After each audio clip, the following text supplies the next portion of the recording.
Hey y'all, it's me again. Anasa Trout, your host for the Big We podcast. Wow, we have made it to the last episode of season 5, and I'm a little bit excited and a little bit sad because I feel like I have so much more to say. But our time is up, and this is the nature of life. We do what we can. We do what we can, and we learn to love it. Um, this episode is so special for so many reasons. One, because it's our final episode of this season for season 5, and I'm already thinking about season 6. I'm so excited about season 6. But let's complete what we have and where we are right now. So, number one, today's the day after Christmas, 2023. Yesterday, um, The Color Purple came out. Much waited, long anticipated, so excited Color Purple came out yesterday. So we'll be talking about it on today's episode with one of my favorite people. I feel like I said that every episode, like this is my favorite person, but for real, Rha Goddess is top of the tops, especially in the conversation about Black abundance. Top of the top. And really, the person that brought me into the conversation that has evolved so much over the years. So I'm excited to talk to her about this movie and about this topic. It was really exciting for me and important for me to have her on this season and to have her be on this final episode, to have the last word in this conversation about Black abundance. So I'm really eager to talk to her, really eager for y'all to hear our conversation. It's also an exciting time because, you know, things are changing over at the Big We podcast. We have decided that we're opening up our own content studio. So season 6, as you can see, we're not in the studio, in the season 5 studio. We're actually in my office today. I'm literally the only person in the whole office. No one's working, just me. What does that say about me? We'll have to talk about that on season 6 because we're not about to get to that right now. But I'm in the office today. As you can see, like I said, background is not what you're used to. This is literally where I work every day. So here we are. Here we are at work on the day after Christmas, alone. With you though, with you. So I'm not alone. And yeah, the year is coming to a close. So I'm feeling very contemplative. I'm feeling very like, where have we been and where we're going? I'm feeling very like Black abundance meditation. I'm feeling very much um I'm feeling like in a moment of evolution. You know how you feel the change, you feel that thing coming, you feel it bubbling up in you, you feel the conversation bubbling up, and you're ready for it, and curious about it, and excited about it, and petrified about it all at the same time. That's so funny. It's like I'm actually not scared at all. I usually am. These are usually the moments where I'm like, oh God, I don't know if I can do it. But I don't feel like that this time. I feel excited and I feel curious and I feel complete. What a wonderful, wonderful feeling to feel complete. I want to offer a few reflections just on this season before we go any further, because this conversation about Black abundance has been really big for me over the past couple of years. And it really all started with this work I'm doing in Memphis and this decision to purchase this historic, important cultural icon of a building, and all the things I have learned doing this work and wanting to continue the legacy of the sanitation worker strike, which for me was a continuation of the work that's happening in Memphis and that has happened in Memphis since the beginning of what we now call America. Memphis is a place where the intersection of race and class exists on a DNA level, from it being the way station or a way station on the Trail of Tears and all the indigenous people that had to walk through this space after being ripped from their homes and all the land that was lost, to being Memphis being the capital of cotton and what that meant for Black people in America and enslavement and for the American economy and the economy of the South, to being the home of the first Black millionaire and the home of Ida B. Wells and the home of jazz and the home of blues and the home of the sanitation worker strike and the home of Cornelia Crenshaw and the place where King is murdered while he is ramping up a conversation about race, class, and militarism, all the way to, today, and all the work that we're doing and the work that other artists are doing here in Memphis, and how important this city has become to my identity and to my belief in the future of our collective work. This season, especially after last season, because and if you haven't heard last season, I encourage you to, because last season, season 4, we featured all Black creative entrepreneurs from Memphis. And so we had these incredible conversations with all these folks who are reimagining life in Memphis. And this season, advancing that conversation to really thinking about where we are going and why has been a really, really, really powerful exploration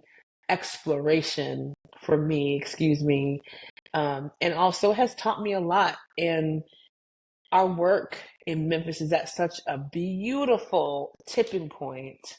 And to be able to have these 9 conversations over the past 6 months while also advancing our work here has been just really rewarding and really beautiful. And I'm really grateful for you that you would listen to me have 9 conversations with 9 people who I really love and trust to bring into this space. And that you will be here with us. So thank you for listening, and thank you for being with us, and thank you for all of your messages, and thank you for all of your feedback. It's been really, really, really, really powerful for me. I hope it's been powerful for you, but it's been really powerful for me. Okay, so let's dig into this top 3. It's our last one of the season. So let's see what we got. I haven't done that in a while. Top 3. So funny. Who am I? All right. First up on the top 3, we have a book today. We haven't had a book in a really long time. As a matter of fact, I think we're going to do 2 books today. I want to do 3 books, but there's a film I want to talk to you about. But maybe, it's the last episode of the season. Let's be wild. Let's do it all. Woo! Do it all. What's wrong with me? Why do they keep letting me get on the microphone? I just don't understand who I become when I get on the microphone. Who am I? All right, so first up, our first book, I'm super excited to tell you about, because this woman is like family. I probably have had 3 conversations with her in my whole entire life, but her son is one of my best friends in the whole wide world, and has been since I was 19 years old, and that was a long time ago. So let's just say that you should read this new book by Ruth Simmons called Up Home. Now, do you know who Ruth Simmons is? Because you should. Because she is a pioneer and a brilliant, groundbreakingly brilliant woman that you should know about. So, Ruth Simmons is probably best known as the first Black president of Smith College. But she is so much more than that. In addition to being a president at Smith College and Brown University and Prairie View A&M, Ruth Simmons is just like a brilliant thought leader, and has lived a very, very dynamic life, and is now doing a lot of work like around finance and investment and being on boards and doing incredible teaching with folks. And her book is really an autobiography and a reflection on her own life and her journey. And it is magnificent. It's magnificent. She is magnificent, and I want you to read her book, because I feel like she has a lot to teach you. She definitely had a lot to teach me, and I want you to read that book. Okay, there you go. Book number 1. Okay, Book number two, we're getting a twofer here, y'all. Okay. Book number two is really I think they're calling it a duology, which I've never heard of because, of course, we always get one book or we get three, right? We get one book, singular book, or we get a trilogy. But leave it to Nnedi Okorafor to come up with something new because this is just how her mind works. Nnedi Okorafor has two new books out. She's calling it a duology, and one is called Shadow Speak, and one is called Like Thunder.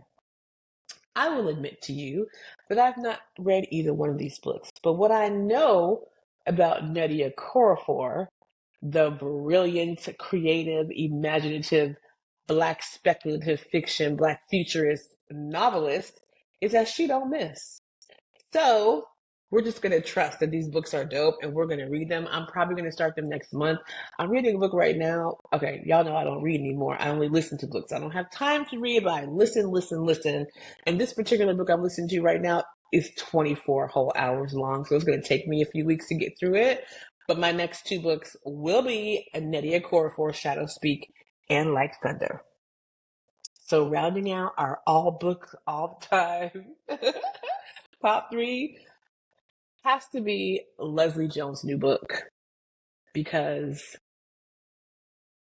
I'm obsessed with Leslie Jones. I find her gut bustingly funny. She is completely irreverent and wild, and I have really enjoyed over the last few years her participation in the political dialogue that we're having, this political discourse that we're in, and her take always feels right to me and it always feels witty and funny and bold, and she's amazing. And if you've never seen her do Game of Thrones commentary, then you missed out in your life because I'm telling you, spot on every time. Says the things that you're thinking, but do not say out loud. So Leslie Jones, her book is called Leslie fucking Jones, and y'all know I don't be cussing on this podcast, but it's the name of her book. What do you want me to do? So just Leslie B. Jones, get her book. It's really insightful and really entertaining and really funny, just like she is.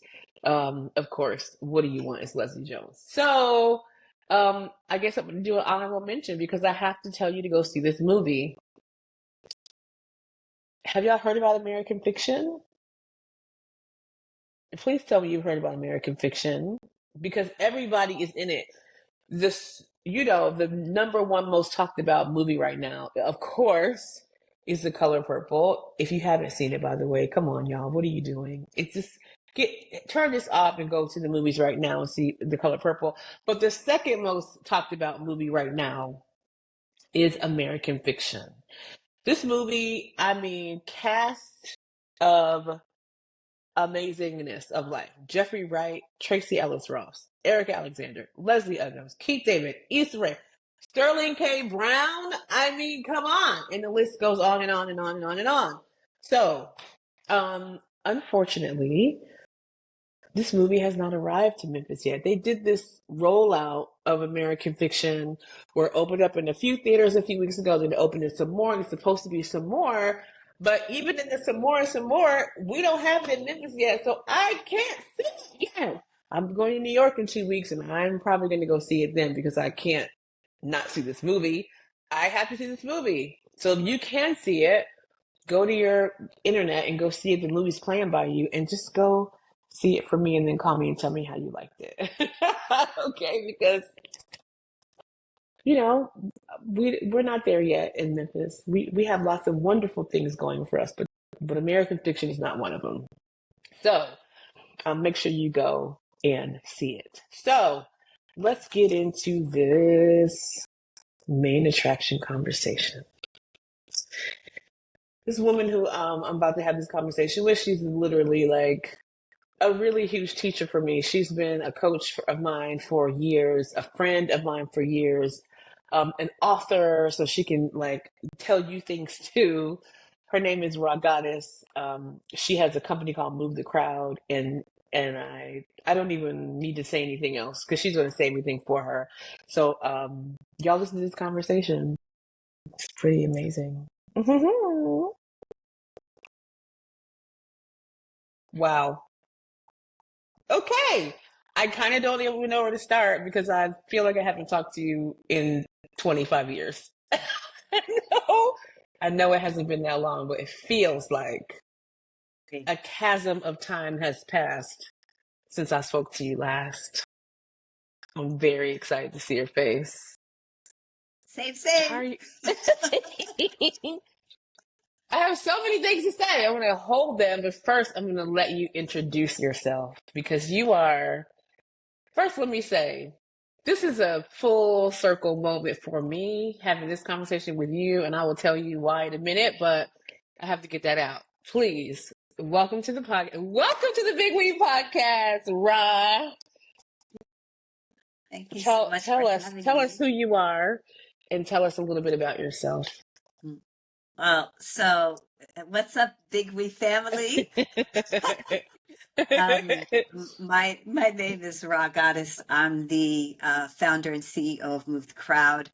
We are a social impact training and development, coaching and mentoring company. We have the privilege of working with leaders who are transforming the world in all kinds of wonderful and incredible ways, and who have a commitment to stay true, give paid, and do good. And that's what we teach people how to do in the context of our work. So that's me. And I'm also a writer. I author of the book, The Calling, 3 Fundamental Shifts to Stay True, Get Paid, and Do Good. And long time homie, co-conspirator, compatriots. I'm your biggest fan. Say, and one of our most esteemed alum. I just have to say that. True, right? One of our most esteemed alums at work. So we have so many points of intersection. It's my joy to be here. So many. So, thank you for being here. I don't know that you can know how special this conversation is for me. I don't know if you know this, but the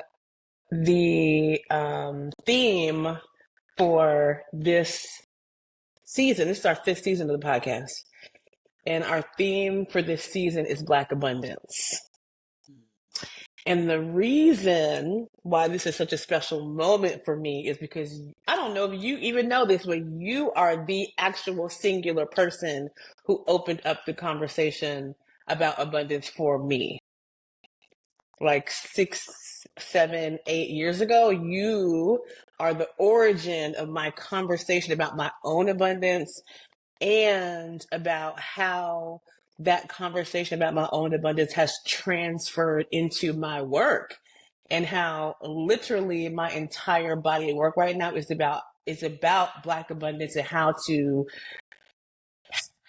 build infrastructure so that Black folks in Black communities in Black cities can experience a baseline of their own abundance at all times. Like you did that. And so to have you on the last episode of our 5th season talking about Black abundance could not be any more perfect. So thank you for being here, and thank you for just being who you've been in my life all these years. Because yes, we are compatriots and co-conspirators and all that, but you also have been the most powerful coach in my life and the most transformative person who will smack me in the face and be like, "What are you doing? Get it together." And maybe the only person on the planet who I will actually listen to, maybe, because I don't listen. It's hard when you're a genius. You know what Kermit say? It ain't easy being green. I'm just saying. Indeed. It's hard when you're brilliant, and you are brilliant, and that's just what's the truth. So. But it's been my joy, my honor, and I'm humbled. I just want to say that I'm humbled, and I'm excited to go wherever you want to go in this conversation, because my God, could it not be more timely? I mean, I feel like if I know anything about the two of us, when we get on the phone, we can go lots of places. So I feel like just for safety, we need to just start with the movie. Just start with the film. get it out of the way, and then see where we go from there because we have nothing but time. Nothing but time. Yeah, So tell me, have you seen The Color Purple yet? I have. Hot off the press, late last night. Me Yeah. and the hub. We're in Yeah. the theater with all of the aunties, checking Get, it out. when I It's tell you powerful. the aunties, The a theater full aunties. of aunties, the people behind me, I was like, I love y'all. Please can I come home and have dinner with y'all? Because Yeah. y'all are my new favorite people. Yes, I also saw it yesterday. So just for context, y'all, it is the day after Christmas, and I'm sure that all of you went on Christmas Day to see The Color Purple just like we did and had a wonderful time. So tell me what your first impressions were. Yeah. My first word was gorgeous. Hmm. Um, the way it was shot, just the art of it was so clever. I mean, Blaze, whose work I don't know that I know. Like, I feel like I want to look up everything about Blaze now. But my Yep. God, what majesty, Yep. Yep. what regality. I did not know his work either, and still don't know. And I've looked him up, and still don't know. His name is Blitz Bazule, is his Let's name, thank you. Let's and thank I don't know where he came from. Don't know, like he's a Ghanaian director. He lives in New York, but he really is like I think best known because he's the director for Black is King, which you. was Beyonce's visual album from the soundtrack of The Lion King. Chills. Right, Yes. because I mean, how gorgeous was that Yeah. thing? Yeah. Yeah. Just Wept beautiful all through and that too. prophetic. Listen, right? And then he did a couple episodes of Cherish the Day, which is like one of my favorite TV shows. I think it was on BET Hmm. for one season, but I think that they got him because of Black is King. Because I would Good, also have good. looked at that and been like, oh, he right? Right. To give somebody who is not tested in Hollywood in that way such a huge project on his first time out, and for him to knock it out of the park like that, I mean, it is a testament to what happens when you take a chance and you follow your intuition. You Yeah. know what I mean? I Yeah. had you seen the Broadway version of The Color Purple, or have you only ever seen the movie and read the book? I only saw the movie and read the book. And Hmm. so I, of course, I remember the Broadway play and the stage play, Yes. but I did not get there, truth be told. So this for me it was interesting because, the movie, if I think, what are we, 20th, 25th anniversary of the movie? Something like that, yeah. Something like that, right? Hmm. Um, to be entered in or ushered in the way that he chose to bring us in, it was just, I mean, for me, and I do want to say, like, if we're just going to talk about it from the art perspective, and then we'll get into, I'm sure, Yes. all the other things, but Yes. musicals are not easy. Musicals are not easy theatrically. Live musicals are not No. easy. Musicals are probably one of the hardest things to do and do really, really well. Kind of like stand-up Hmm. comedy. That's kind of how I Yeah, hard yeah, craft. And then to yeah. do something that is musical and theatrical in a film context, It's even well, stack the deck, why impossible. don't you? Stack Yeah, the because deck, why don't you? one of the things that make musicals work on theater is that you're in the room and that you feel the energy of the performance. It makes it so electric, and it's hard not to get wrapped up in that. But in order for you to do that on film, you gotta be And wow. have it Just feel organic and seamless and, yes. and just like transformative and transportive. I mean, it was all Hmm. the things. And, so I marvel. I just want to say I marvel. Um, Yeah. with his ridiculous, and everybody should be ringing his phone if they're not. I can't imagine that they wouldn't be. But my God, just beautiful. So gorgeous Yeah. was my word. Yes, I agree. I loved the cinematography. I loved the direction. I loved the costumes and the hair. I just want to say the hair in this film, was Next level. impeccable. It was Next so level. easy for the hair to go wrong in the all black, right? Because you know that Hollywood doesn't really know how to do black people's hair for film. And I mean, Fantasia's wigs were just, my God. I I was mean, literally staring at her hairline the whole everybody, time, like, it's amazing. everybody beautiful. I mean, just beautiful. Yes, it was beautiful. It was You know beautiful. what I also loved, and I was saying this to my husband last night, was Hmm. I mean, there's so much to be said about opportunities to see ourselves, Yeah. right? But to be able to see all of what we bring, right? Because so many new singers, right? Where you were kind of like, oh my God, I didn't know Courtney could Yep. sing. Oh my God, I didn't know Taraji could sing. Oh my God, you know what I mean? Yes. Um, and I just want to say that, so many of us come up through the theater and we So sing, many we of dance, us. we act, we write, we We do do all the things. all the All the things, right? things. And it was Yes. like this beautiful moment to see that element of surprise for actors who we've watched, who we've never had an opportunity to see those aspects of their craft as well. Yes. So I was also I, just want to say that was a treat for me. I felt like that a lot of the men. Like I have seen Taraji sing before. I will say I didn't think that Taraji would be able to go head to head with Fantasia. To be able to see them do a duet and me to be like, okay, Taraji, you are holding your own. You singing tonight. But like Corey Hawkins, who played Harpo, who I only know him from playing Dr. Dre, and the way Yes. he showed up, and then David Allen Greer, what Yes. Come on. was That duet. utterly convincing, as Suge said. I'm I just was like saying. blown away. The casting, I have to say, was pretty spectacular. I No mean, question. every moment, every surprise, because I don't like um previews. I never watch the trailer of a movie I'm really excited about because I really just want to be in the moment and be surprised. So I had no idea who was in this movie outside of Danielle and Taraji and Fantasia. I had literally not a clue.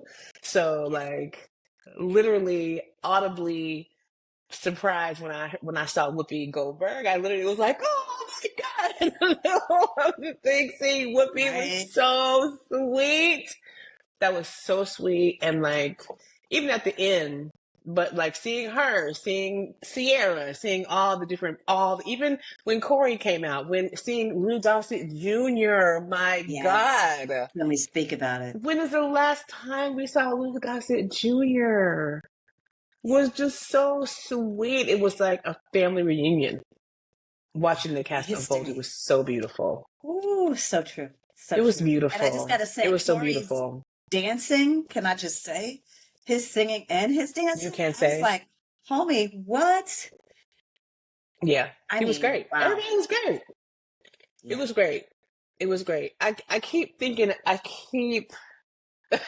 going to depart a little bit because I want to stay in this conversation, but I keep thinking about this conversation that I was witness to with Oprah last week. So they did, this community conversation on Zoom, and she told the story of what it took for her to make this film and told the story of having to go into the executive's office and pitch this film and them to look at her like, no, you can't. This is not going to work. This is a terrible idea. And it was maybe a day or two after the video of Taraji came out when she was in the interview when she was weeping about being underpaid and still having to fight as a Black woman and all of that. And it made me so sad because I went into the movie like, well, surely something about this is going to be like, I'm not going to be convinced. It's going to take me some time, but like literally from minute one, I was in. Right now, granted, I did see the Broadway show, so I had a little more context than your average moviegoer, right? Who maybe Mhm. is walking in like, I don't know what is about to happen, but it was so spectacular that it made me sad and angry to think about Oprah having to sit and defend herself. Yeah. Oprah, Oprah, Yeah. Oprah having to defend Yeah. her choices and her vision and her idea to make one of the most American stories that we've ever seen on screen have a new life for a new generation and a new expression that was done so well. It just really, I was really disgusted that she had to tell that story. But also,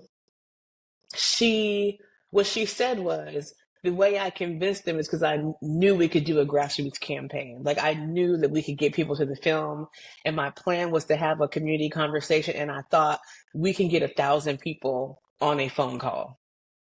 And when I tell you, it was 66,000 people on Oh, that yeah, phone of course it call, was. which is what I said. Like, why would you think you could only get 1,000 people? You're Oprah. You're Oprah. And she sat on that Zoom call, Rha, and wept. Like, wept on the Zoom call at the overwhelming gratitude of believing she could get 1,000 people and having 66,000 people in the face of these people telling her that she could not do this film and she could not make it work. Yeah. I mean, there's so much, to be said about this, right? In terms of just the discourse right now that is moving Yeah, through social as it relates to the economics of this film, right? Because listen, we're in a conversation of Black abundance. So here we go, right? that's right. Let's go. There are some narratives that we are holding on to, and I got to say it, right? I got to just go here, that we are holding on to that just do not serve us.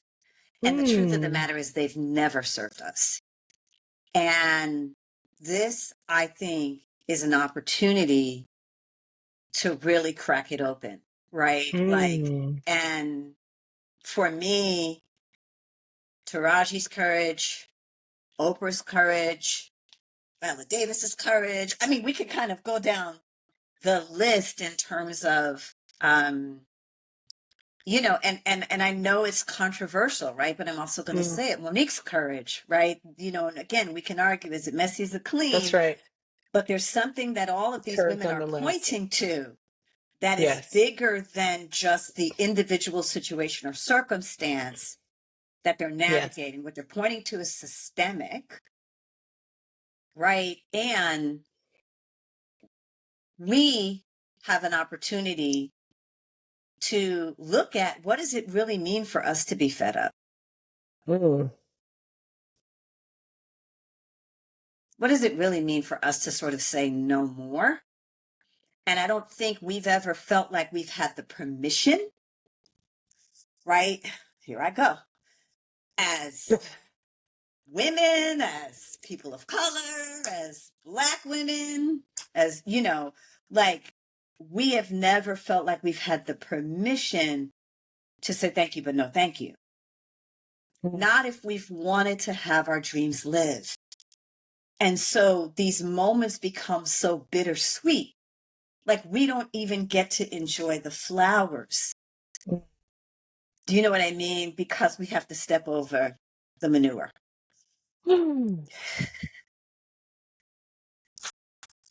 That is the conversation, isn't it? Yeah. Yep. It's got to change. What does it need to change to, from in your minds? I was thinking about Blitz's comment in response to Taraji in the interview with Gail on SiriusXM. It was a version that I watched, and is saying that we have to be brave. And I think, listen, we wouldn't be here if we weren't brave. No, we would not. No, right? We would not. But this is a different kind of courage that I think we're being called to, that has to do with self-love, that has to do with self-appreciation, that has to do with self-actualization and acknowledgement, a way in which we don't expect the fight. And as a matter of fact, we actually meet the conversation with an unapologetic incredulity. Like, really? Mm, Like you really thought I would have to sell this? Okay, I want to understand why you think, you know what I'm saying? Like shoe I on the other do. foot opportunity, right? I Like when we do. give ourselves more permission to really just own, because you got to ask, my God, if Oprah Of all was people. feeling that, what are we saying? Right. What are we And saying? Right? that is what I was feeling on that call was like the outrage of if I think of anyone on planet Earth of any color who should not have to ask permission to do anything in Hollywood, it's Right. her. Of any color. Like it is her. It Right. is her. And the fact that she not only got questioned, but then didn't even understand who she could be in the conversation. Right. Like Out of what kind body of power experience. she had in the Out, conversation out of body was like experience. made me outraged on her behalf. Like, yeah, absolutely. Like when I heard her speaking, was I triggered about my own things and the things that I'm building, the things that I know are incredible and deserve, right? Investments and I had to go convince people. I absolutely had all that, like for a few minutes. And then I was like, wait a minute, this is Oprah. How dare you? How dare you question her? And how dare she question herself? Well, She has this earned beyond that. this is where I want to go. And this is Yeah.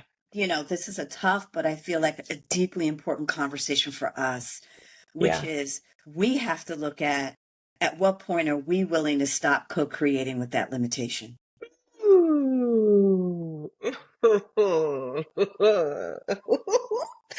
Second. Hey. Yep. Yes. Can you ask me that one more time? Yeah. At what point are we going to stop co-creating with that limitation? And that's the, to me, to your point, that is the come to Mm, Jesus, come to the knees moment, mm, because somewhere in every single one of us yeah. is that belief. Even when we know in every fiber of our being that this wants life through us, that this is Mm, ordained, that this belongs, that this is necessary, that this is important, and it's interesting because I've seen this really beautiful array of the way in which people have responded, in the sense of there's this moment where in time where we finally are giving ourselves the room to floss a little bit yeah. about how dope we are, right? Mm-hmm. Like, I think about the moment when the genesis of Black Girl Magic happened, you know what I mean? And then it was sort Mm-hmm. of like this sort of viral experience of like, oh my God, somebody's finally acknowledging, right? I think about Jesse Williams, right? Same thing, right? But this is a conversation for me about our joy and about our Mm, right to joy and mm, about our right to fulfillment and about our right to have what wants to come through us have life. And that the life of what wants to come through us is just as valuable as the life of what wants to come through any other soul. mm-hmm. And that we get to give ourselves permission to not have it be a fight. Mm. Where do you feel like you are in your own personal life and work in that conversation? Yeah, that's exactly the next place I was going. I have had a long and Yeah. storied history of Yeah. grinding, pulling, Yeah. forcing, pushing, all the things. And so we already know it's a recipe for exhaustion, right? Like Yeah. whether it's we got hip to that through COVID, or in finally gave ourselves permission to say we were exhausted, whatever the story may be for many of us, but we've been exhausted for a really long time. Yeah. Like the exhaustion of this is not new. Um, No. and I think for me, the beginnings of it came when my health was threatened. Mm. And I had to really look at, okay, am I going to work myself to death? Right. I had a Mm. very, very dear friend who did that. And I watched her, and she was Mm. iconic in the ways in which she moved the needle on behalf of our community and all the incredible work she did, and to have a heart attack at 40. Ay. But, she was told, slow down. She was, you know what I mean? Like, in other words, all the writing was on the wall, all the conversation was on the wall, but every fiber of her being, because it had been so conditioned to moving and in that particular way. And we all know what it is, where we care for the world. Yeah. And she just couldn't do it. She just couldn't do it. And, and it took her out, Yep. and So many people right now who we can list come name on, after name after we can name list name after after name name. after Yeah. after name after name Yeah. after name. And I think Yeah. this is where I go, where I say there's some narratives we have to surrender, like the Black woman sacrifice narrative has to be over. Like, we have to stand for our own longevity, our own sustainability, our own happiness, and our own joy in our work. I mean, really provocative here, in our work, right? Because we, and I'm going to say for me, when I realized, like, oh, your fight can take you out, Yeah. I was like, okay, wait a minute.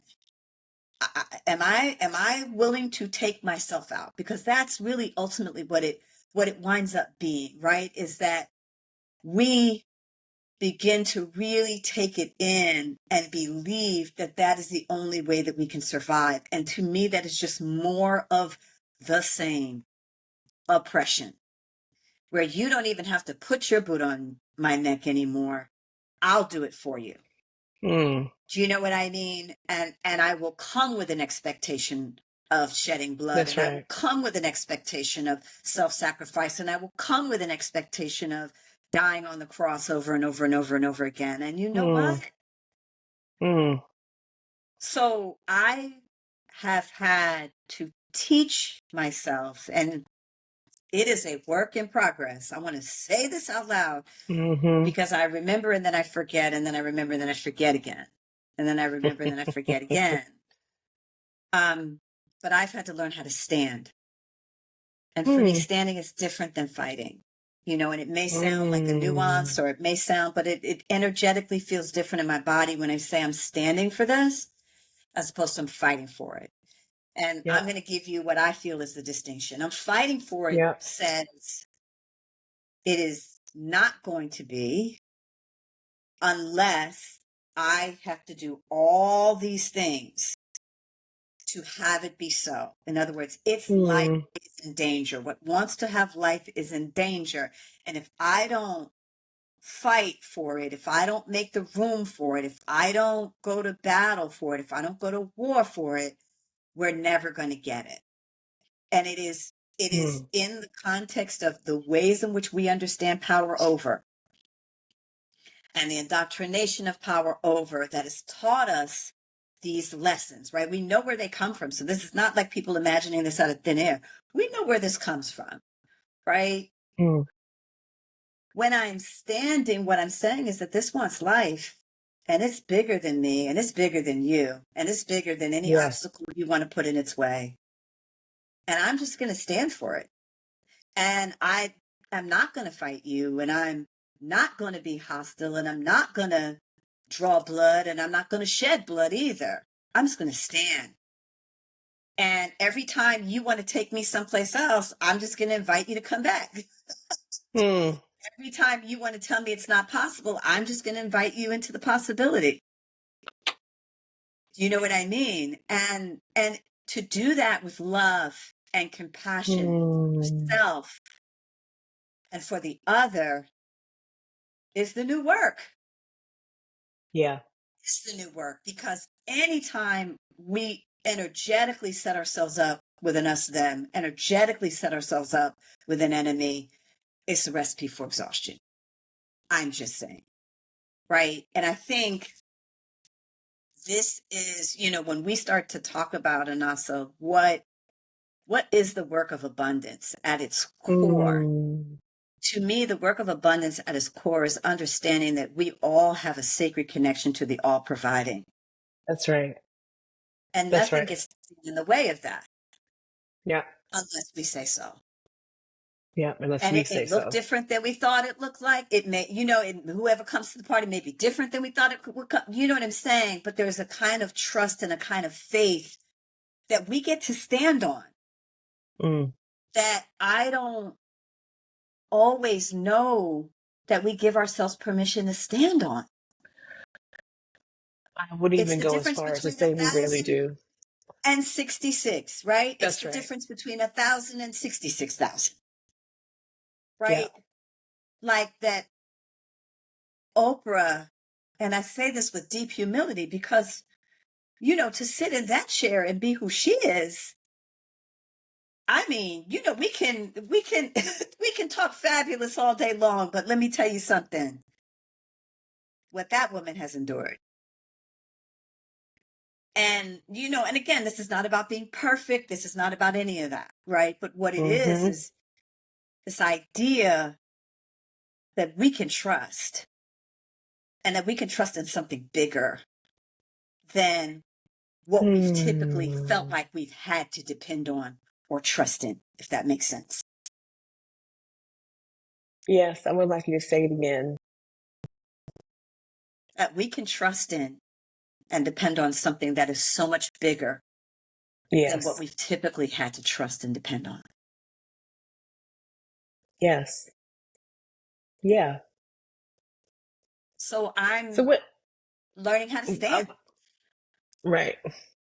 What happens when you go out in the world and you say this to people? Their whole DNA shifts, their energy Mm. shifts, right? And I will Mm. say to you, for people who are skeptical and people who want to offer resistance, you just thank you for sharing.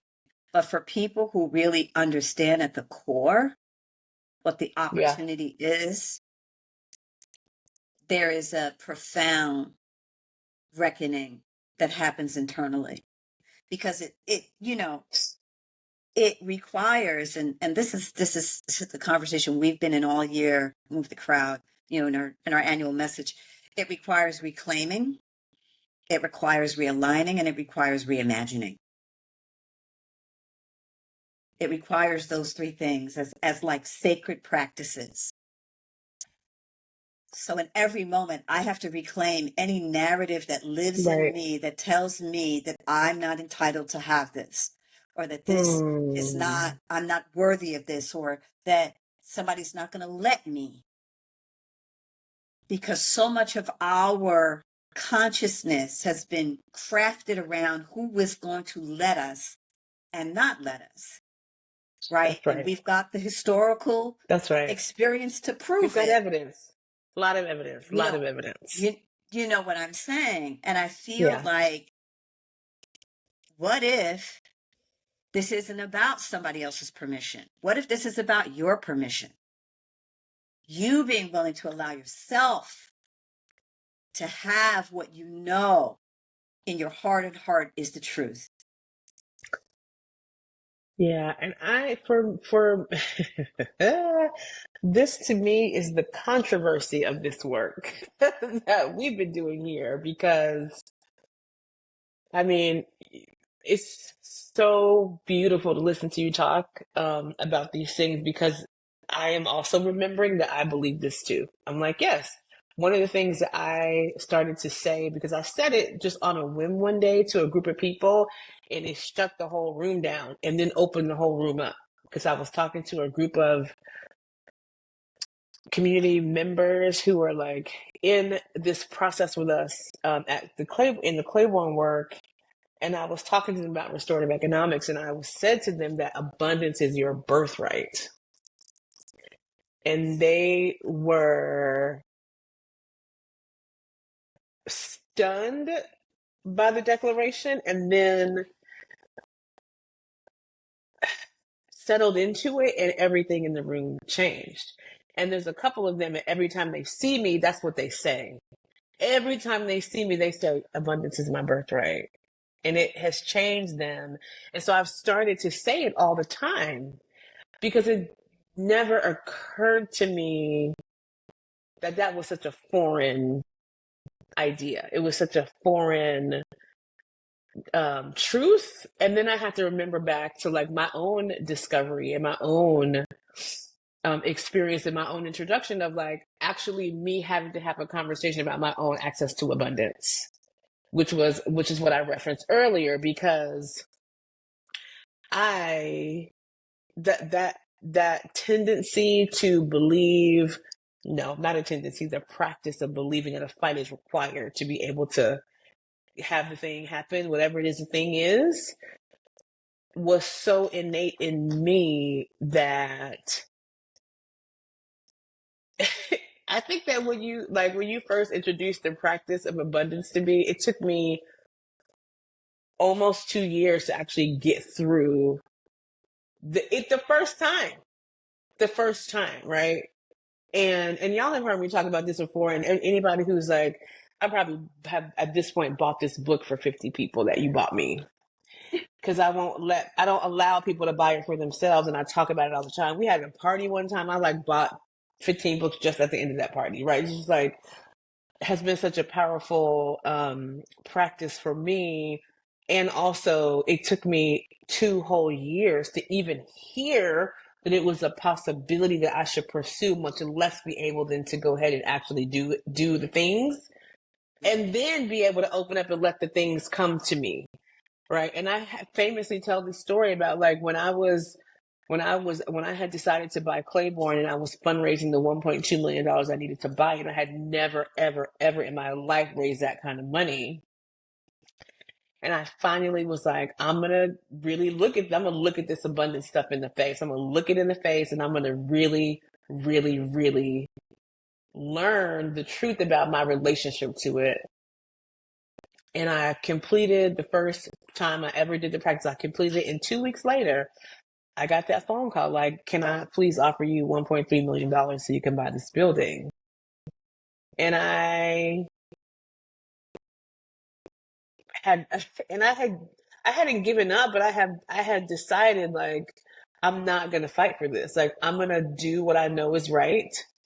And if it doesn't happen by this day, I'm going to just believe that it was not meant to be. And I'm going to lean into this practice, and I'm going to do my work. I'm going to do my work, and I'm going to believe that I can have this and that this building is meant for a bigger purpose than it already has. And that was what made the difference. And so it's been interesting to me because like my work is so different now, and it feels so much bigger and it feels so much harder, but it feels so much truer now. I'm like this conversation about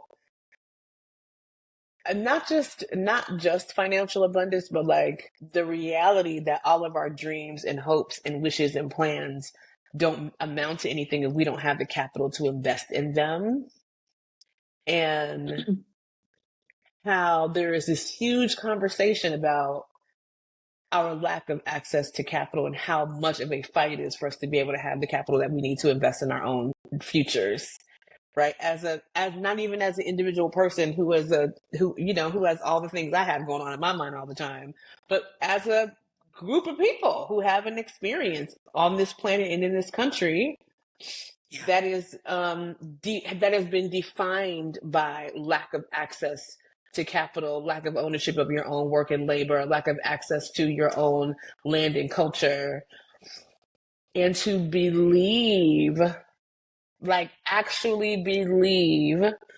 I just saw Oprah's face pop into my mind, to actually believe that the things that we most deeply want should come easily and come with joy and ease and come with a sense of abundance and access and that like birthright feeling is a tall order. It's a tall order, and it requires, to your point, a shift in narrative, but also a shift in like actually the belief of who you are. Like the truth of who you believe you are must shift for that to be true. 100%. And that is what I'm talking about.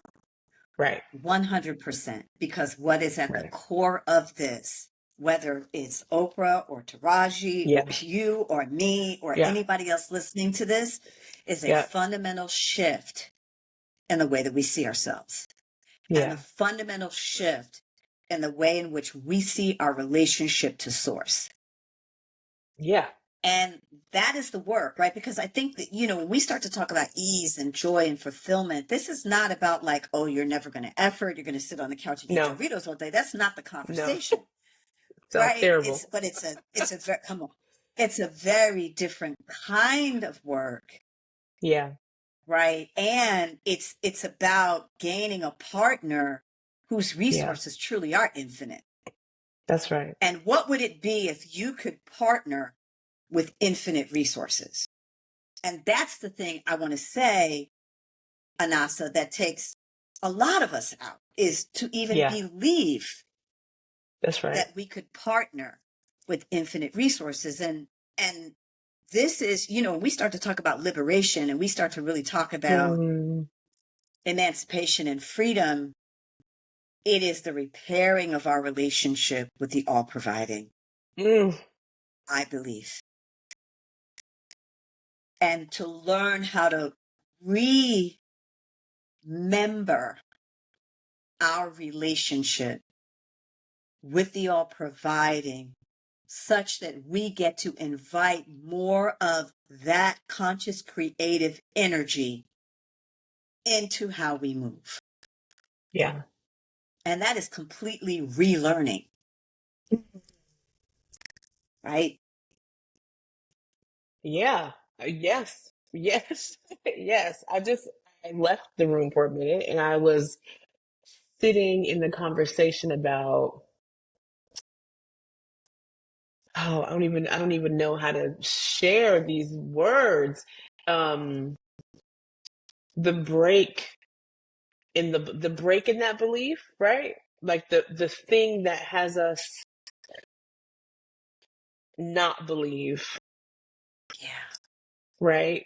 And still like, I'm speaking specifically about Black people who are in America who are descendants of the legacy of chattel enslavement. Like, I'm specifically thinking about those of us whose families are who those of us whose ancestors were enslaved, and thinking about like how easy it is to forget your worth and your birthright when you have a generational legacy of terror and disinvestment and theft and rape and pillage and all of those things, right? Yes. And also, like, and simultaneously, what popped into my mind is like the remnants of that remembrance being the thing that got us through. Because when I watched The Color Purple last night, I was at church.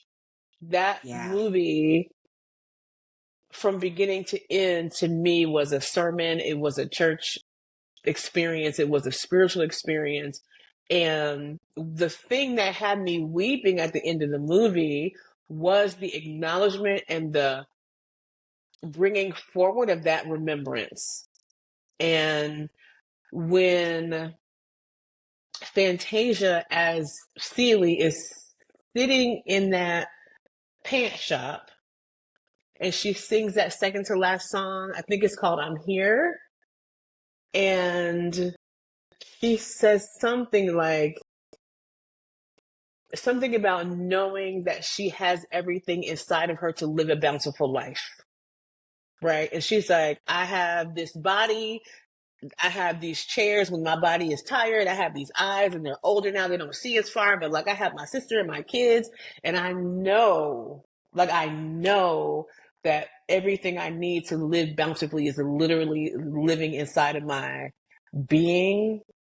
And she looks dead in the camera. Like, this is like my favorite thing that Blitz did as a director. She looks in the camera and says, I'm beautiful. Right? Which could feel to some like a surface right? Like aesthetic conversation, but that's not what she's saying. She's like saying I am worthy, saying I am strong, saying that I am deserving of a life that feels good and has ease and has joy and has family. My favorite line in that movie, she's like, I am thankful that I know how to be soft with the people who care about me. Like, even that part of it, like, I know how to be vulnerable and open. I know who I am. I know what I have. And I know that my life can look like this. Yeah. I was like, this is the theme song too about this. This is the Black Abundance Listen, theme song. You know what I'm saying? It listen. really is that And, moment. and for me, it began with a stand. It Yes. began with a stand. She just was like, no more. And I keep Yeah. wanting to say to us, Yeah. because the fear is that the minute we take the stand, all we can Yeah. focus on is the loss. We can't even see the gain because we've been conditioned to protect and prevent the loss. And Yeah. we've been indoctrinated to believe that the loss is always going to be worse than any In the gain. game. You understand? And so to me, what's at risk is our right to an imagination. What's at risk is our right to dream. What's at risk is our right to breathe and to be ourselves. And Yeah. so, I say this, Anasa, because often when I offer this conversation, it gets often met with this sort of new age airy fairy. And I'm like, there is nothing airy Hey, about this conversation. This is a conversation about liberation. This is a that's Harriet right. Tubman Come 2.0 on. Come on. conversation, y'all. This is Mm-hmm. not you know what I'm saying, spiritual I bypass. do. That's not what's That's right. going on here. What's going on here is if you, to your point, it's like when we recognize what we've come from, Yeah. how could we not believe How could we not? we're I heard magic? Oprah How could yesterday. we believe that? I heard Oprah yesterday say, in order for me to come from Mississippi to Montecito, there has got to be something. I did that because I surrendered. I did that because I surrendered. And that Hello. is the thing. That is the thing that's so wild about it, Ra, is that for what feels like it has to be a fight really is the exact opposite. It really is surrendering to what is true and what That's is it. real. And the real That's it. fight is not against the outside. It's not against those folks. It's not against the systems. It's not against any of that. It is really against ourselves to drop this falsehood that we are not these beings of light that are ultimately connected to each other and to the source, and that we do have access to whatever, whenever, wherever, whatever that we Yeah. choose, that is in alignment with our destiny and with the truth of the reality of our spiritual nature. Yeah. And it is a really scary notion for people to say that because it feels like you're not fighting. It feels like you're giving up. It feels like you're saying yes to those things. It feels like you are saying yes to your own oppression. Yeah. And I think And that is why it's so hard. that's the mind twist, right? Yeah. And the untangling, because what Yes. looks to us like validation in my mind is actually more shackling. Mm. And we have to learn how to acknowledge without Wow. perpetuating. Like we have to learn how to acknowledge without perpetuating, right? I ask my leaders all the time, and we're in these conversations all the time. Yeah. What do we want to co-create with? Like we get to choose our creative partners. What Yeah. do we want to co-create with? Right? I'm really clear as I look across the landscape. I'm really clear about what I don't want to co-create with. Yeah. So it doesn't get my energy. It doesn't get Yeah. my attention. You know what I mean? And I think our truth telling has got to be the beginning of the conversation, not the end. Mm. And that's the part, right? Like we speak our truth, we get the amen, and we think that's it. It's like, no, that's the first step, y'all. Yeah. The second step now is to start to live that truth, Mm. right? This is where the reclamation I'm saying has to happen. You got to reclaim. Yeah. What is the new Yeah. narrative? We know what's had us Yeah. hostage. What's the new narrative we want to create? And then how does our life, our work, our relationships, our choices, right? Our commitments line up with the new narrative? Mm. And when we start to look at how we create room and space to do that, then we begin to open up like, okay, now I got room Mm. for what I want to create because I've let go of all that real estate. I now Yeah. have room to call in something new and invite something new. I'll share one quick story, maybe, just because might Please, be useful. please, please. So I was working with a leader I've had the privilege of working with for many, many years, just a brilliant, light, game changer, movement builder. And we were in a conversation about a particular race. And Mm. the narrative was, it's so hard, it's so hard, it's so hard. I can't believe, like, why is it so hard? Right? Yeah. And we had a point where I was like, okay, I can't, I can't let this keep, Yeah. like, I want to give you room to express, but we got to come in here. But also, yeah. And I asked, could you shift the mantra? Like, in other words, every time you feel tempted to say it's hard, would you be willing to say it's happening? Mm. Would you be willing to say it's happening instead of it's hard? It's happening. I can see it. Here it comes. I'm welcoming it with open arms. Let's go. This is Yeah. moving. Would you be willing? Within a span of 6 weeks, not only did Mm. that person raise what they were attempting to raise, but they surpassed what they raised Of by course. millions and millions of dollars. By And in our millions. last conversation, this person was saying, and money just keeps coming in. Like, I don't even know. I don't even know where this money is coming from. That's Right? right. But the money just keeps coming. Yeah. And I think it's that kind of faith, Yeah. that kind of trust, Yeah. that kind of access, the willingness to Mm-hmm. believe that we have that kind of access Yeah. is the game changer. And That's it's the right. name of the game, right? I feel like I need to say for the skeptics out there, right? Like taking responsibility for this shift in narrative and this shift in behavior, this embodiment of the fullness of our abundance as our birthright, does not let anybody else off the hook for the things that they have done and continue to do to be a barrier between you and your abundance, or our community and our abundance, or Black women in our abundance, right? Like, it is 100% true that there are many, many people over many, many years who have done their level best to get in the way of that. Yeah. And also, the way to get them out of the way is not to focus on them. The Yes. way for them to get out Yes. of the way is not to go and try and stop what it is that they believe, what they say, what they do, what they have.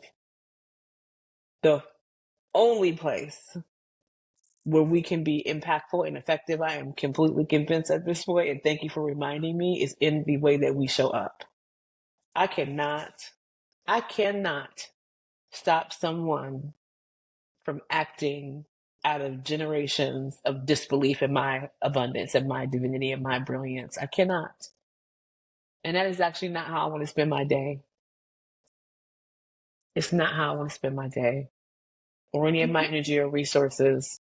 The other thing I want to say about this, right, because this is absolutely true, right? One is we acknowledge those efforts, Yeah. but we just don't partner with them. And this is a really important conversation, right? Mm. Because Yes, say more. we don't realize that when we, with conviction, speak to all of what they are creating, that we are co-creating with them. 100%.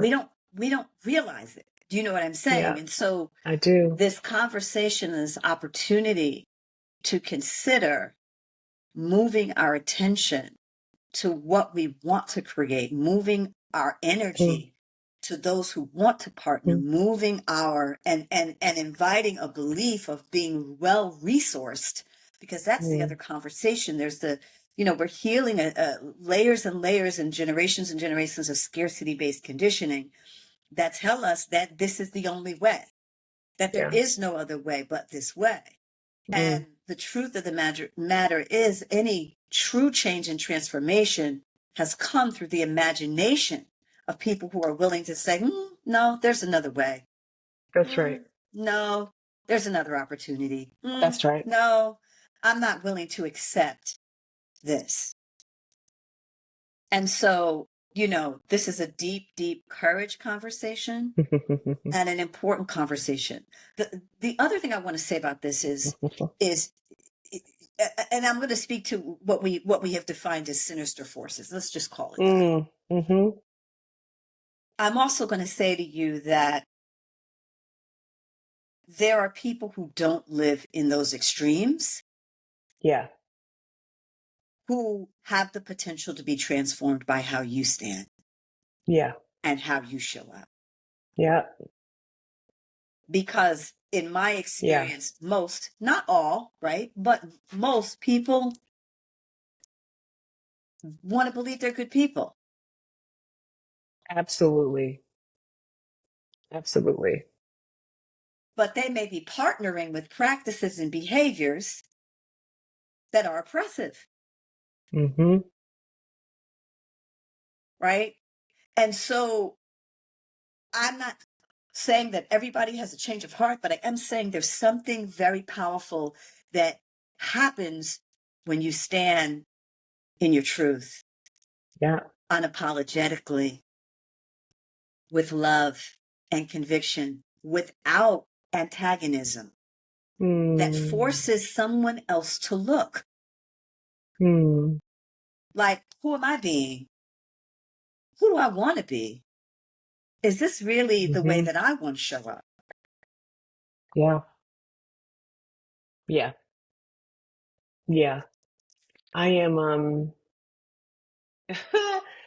yep, it's time for us to go. And also, I am sitting here thinking about it's so funny, like this conversation, I've had these reconnections with moments that I have seen Oprah do or say something.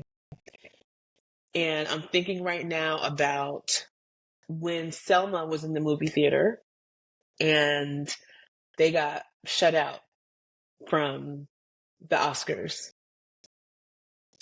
I lived in LA that year, and I was, people who don't live in LA don't know this, but like after the Oscars is over, the news is post-Oscar coverage. Like they go to all the after parties and they do all the interviews, and like you watching the Oscars for the rest of the night, right?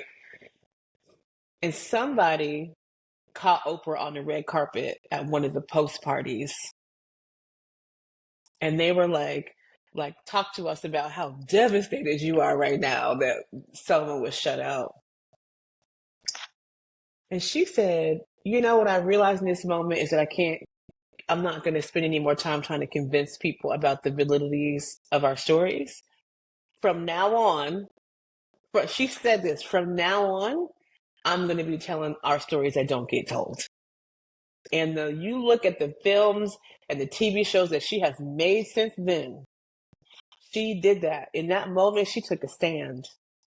She was like, oh, I don't have to fight these people. I'm not doing that anymore. But what I will do is take all my imagination and my brilliance, my resource, my access, my accomplishments, and I'm going to tell the stories that I want to tell. And I am so grateful that this is one of them, because this is the story that we need right now. Because what I will also tell you is those 66,000 people on that call were talking about redemption, and they were talking about abundance, and they were talking about community, and they were having all the conversations that we need to have right now. And it made me feel like we're heading in a new direction. It is our birthright. It is our birthright. Is that our new our narrative? ability. Yeah, it is our birthright. It Mm, belongs to us just as much as it belongs to anybody else. mm. And I think, you know, to your point, I mean, I remember these moments where Oprah over the years has just thrown the gauntlet down. I remember on That's her right. talk show where she was like, okay, That's right. I'm never doing another white supremacist. That's You right. know, Ever like again. I'm not giving these people any more time. these Yes. moments of conviction Yeah. where it just is a stand. It's not Yeah. even against anybody. You're Mm-mm. standing for something, and that is the difference also, right? What Yeah. we stand for, not Yeah. against. It's a different energetic feeling in our bodies, minds, and psyches. Yeah. And, you know, now's the time. I mean, I don't even know Now's any the other way to time. say it. Now's the time. Last thing I'll say is watch the movie Master of Light for those of you who have not seen I Master have of not Light. seen this movie. It's the story of an artist by the name of George Anthony Morton, Mm. who does 10 years, 11 years in prison, and who discovers art and the power of visual art and the way in which he has chosen to traverse the worlds, Mm. right? You know, Stephen Pressfield, shout out my brother Stephen, talks about artists being the bridge, the light bridge between the worlds, Mm. right? The other world, right? And what we call the you know, this ordinary world, the ordinary That's world and right. the other. Yeah. We have access to the other world, That's right. and sometimes we have to be our own bridge Mm. to get there. And that is the most challenging but rewarding work we can ever do. That's right. Yeah. I feel like you just gave me a year's worth of homework.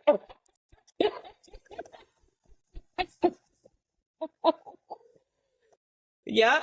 Okay. So now we know what work we'll be doing in season 6, y'all. This is our work. This is our work. Okay.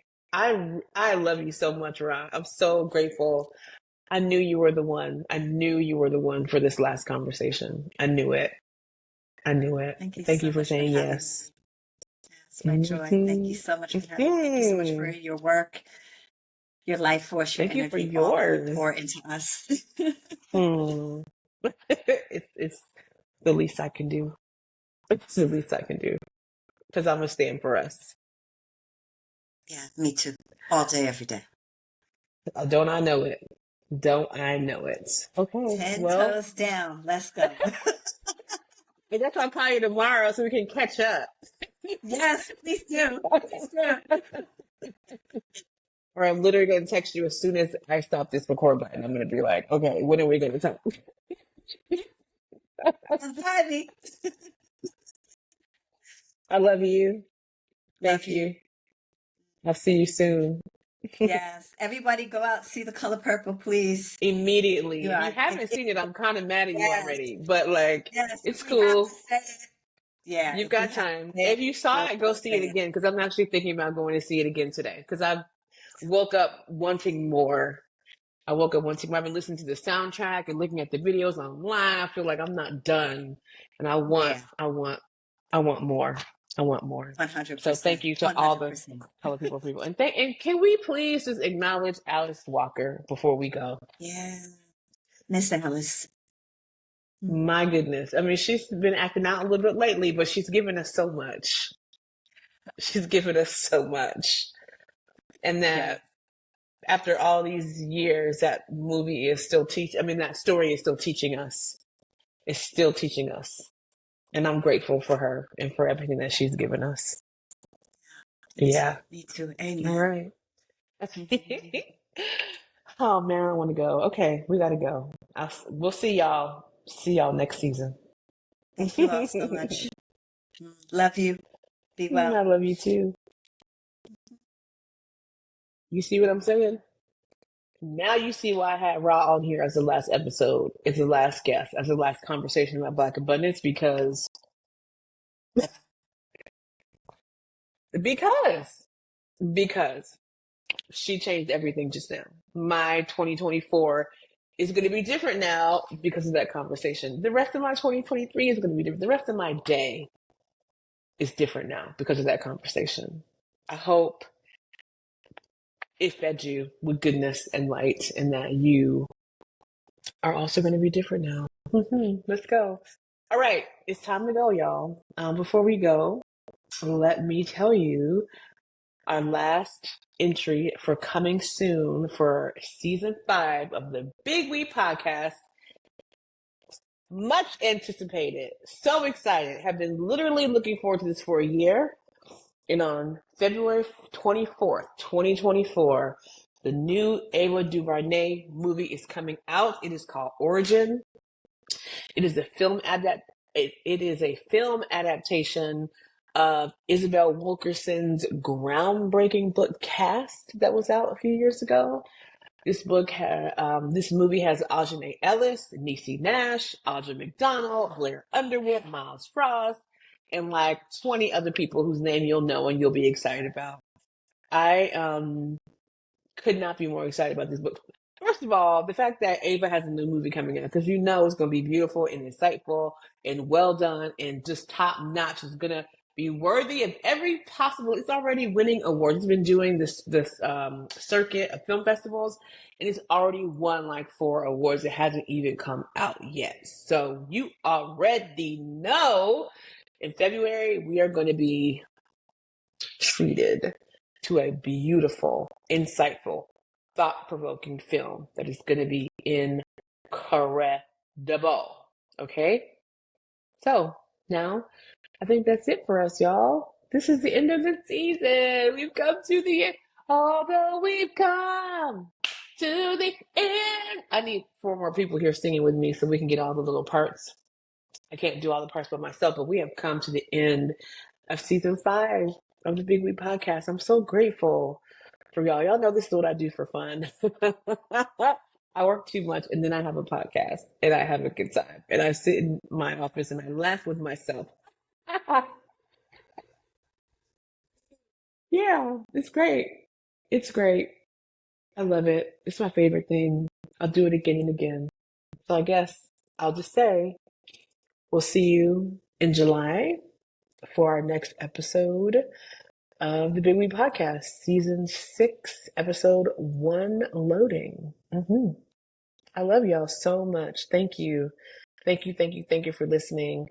Thank you for your support. Thank you for your messages. Reach out to us on Instagram, on Facebook, on our text platform. If you see me in the street, holler at me. Tell me you like it. Tell me what you want to hear. Tell me what you want to talk about. And I got you. All right? Remember, abundance is your birthright. Say it with me. Abundance is my birthright. One more time. Let's say it. Take a deep breath. Abundance is my birthright. Yes, it is. I affirm you. I love you. I'll see you. God bless.